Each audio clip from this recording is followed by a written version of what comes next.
Assalamualaikum warahmatullahi wabarakatuh. Alhamdulillahi rabbil alamin.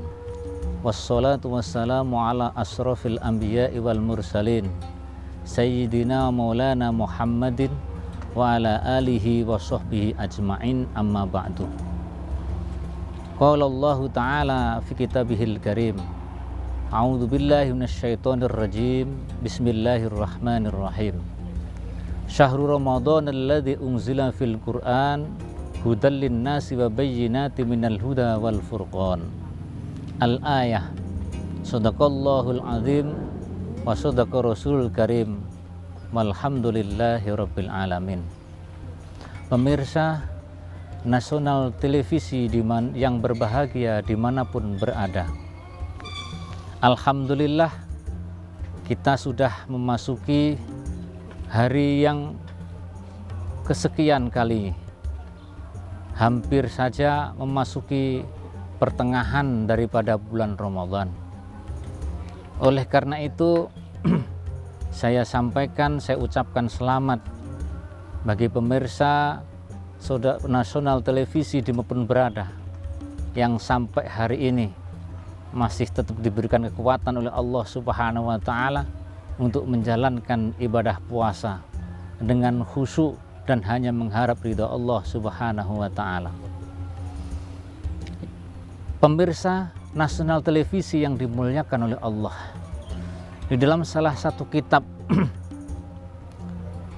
disebutkan bahwa Rasulullah Shallallahu Alaihi Wasallam bersabda, al jannatu mustaqotun ala arba'ati nafarin. Surga mustaqah. Mustaqah itu dimaknai sebagai dibuat rindu.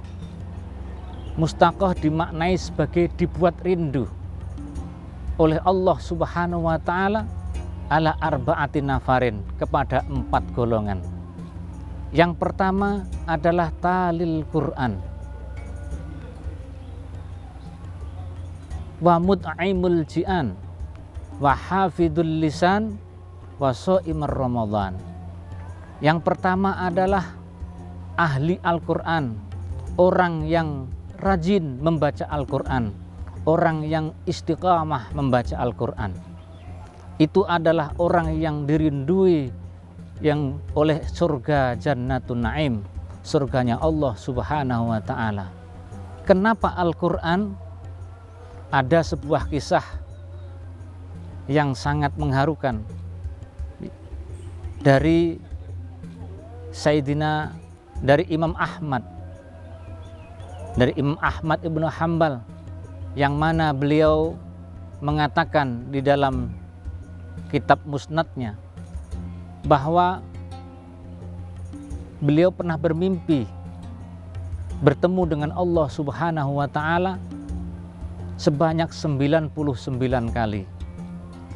Ketika beliau mimpi yang bertemu dengan Allah yang ke-99 kali itu, beliau bergumam di dalam hati dan disampaikan kepada muridnya. Beliau mengatakan, saya sudah bertemu dengan Allah Subhanahu wa Ta'ala Azza wa Jal 99 kali. Tapi sayangnya tidak ada satu pertanyaan pun yang saya sampaikan kepada Allah. Mudah-mudahan nanti kalau ketemu yang ke-100, saya akan bertanya kepada Allah. Akhirnya pada malam harinya Imam Ahmad ibnu Hambal bermimpi kembali bertemu dengan Allah Subhanahu wa Ta'ala. Maka kemudian Imam Ahmad ibnu Hambal bertanya kepada Allah Subhanahu wa Ta'ala, ya Rabb, wa ma yataqarrabul mutaqarribuna ilaika ya Rabb.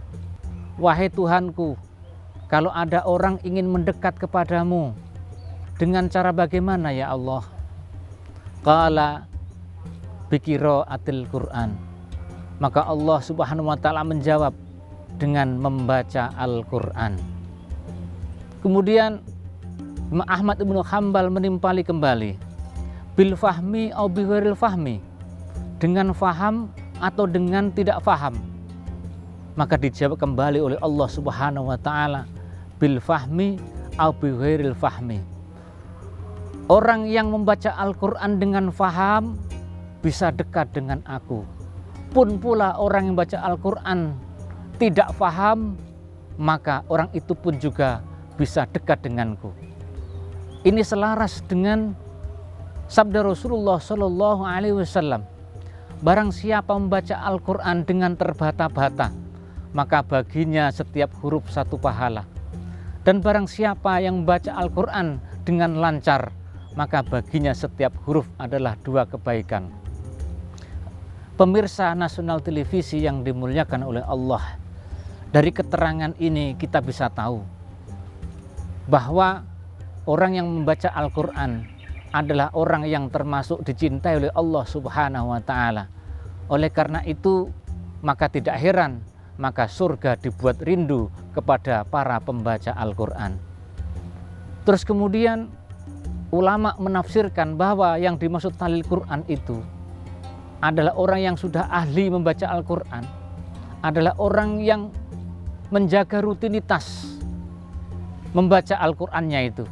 Sebagaimana disabdakan oleh Rasulullah Shallallahu Alaihi Wasallam, paling tidak dalam 1 hari tidak kurang daripada 100 ayat. Kemudian yang kedua adalah al-mut'imul ji'an, orang yang dibuat rindu oleh Allah Subhanahu wa Ta'ala surga supaya segera dimasukinya, adalah orang yang suka memberi makan terhadap orang-orang yang fakir, terhadap orang-orang yang lapar. Ini menjadi sebuah kabar gembira bagi siapapun yang diberikan keleluasaan oleh Allah Subhanahu wa Ta'ala dengan harta. Maka mumpung kita berada di bulan puasa ini, maka perbanyaklah untuk memberi makan orang-orang yang lapar, terutama adalah orang-orang yang lapar karena berpuasa. Baiklah pemirsa Nasional Televisi yang dimuliakan oleh Allah, untuk 2 bagian yang lainnya maka kita akan membahasnya pada pertemuan yang selanjutnya. Terima kasih atas segala perhatian, mohon maaf atas segala kekurangan. Selamat berbuka puasa.